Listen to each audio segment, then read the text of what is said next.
Hi friends, বাবুস কিচেনে সবাইকে welcome করে আজ আমি আপনাদের সামনে আরও একটি রেসিপি নিয়ে হাজির হয়েছি। আজকের রেসিপি হলো ইনস্ট্যান্ট টি প্রিমিক্স, যা আপনাদের কাজকে খুবই সহজ করে দেবে, এমনকি সময়ও অনেকখানি বেঁচে যাবে। বাড়িতে যখন মন চাইবে তখন যেমনই বানিয়ে নিতে পারবেন, ঠিক তেমনই ট্রাভেল করার সময়ও খুব সহজে বানিয়ে নিতে পারবেন। তা চলুন যাওয়া যাক এই রেসিপির দিকে। আর ভিডিওটি স্কিপ না করে লাস্ট পর্যন্ত দেখার জন্য অনুরোধ রইল।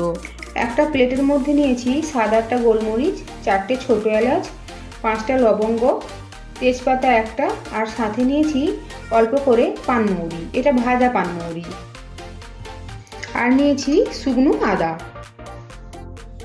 একটা মিক্সিং গ্রাইন্ডার নিয়েছি, এই মিক্সিং গ্রাইন্ডারের মধ্যে দেবো আদা, আর সাথে যে শুকনো মশলাগুলো নিয়েছি মানে তেজপাতা, লবঙ্গ, এলাচ, এগুলো নিয়ে নেব। আর সাথে নিয়েছি হাফ বাটি চা।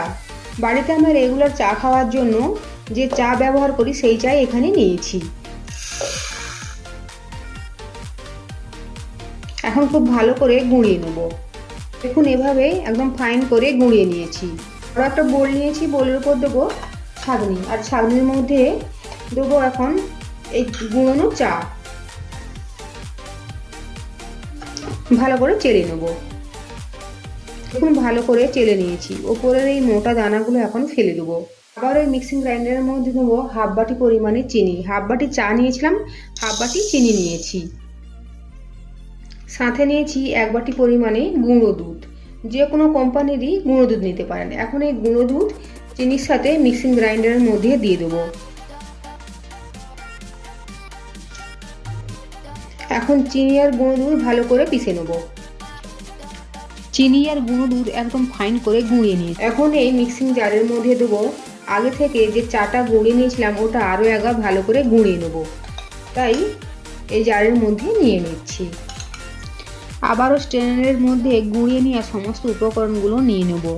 চেষ্টা করবেন একদম মিহি চালুনিতে চালানোর জন্য। আমরা বাড়িতে আটা চালানোর জন্য যে চালুনি ব্যবহার করি সেটা ব্যবহার করলেও খুব ভালো হয়। দেখুন ভালো করে চেলে নিয়েছি। এখন একটা কাঁচের জারের মধ্যে ভরে রাখবো।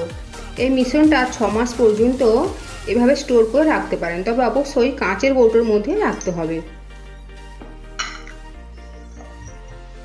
এখন যাব নেক্সট প্রসেসে।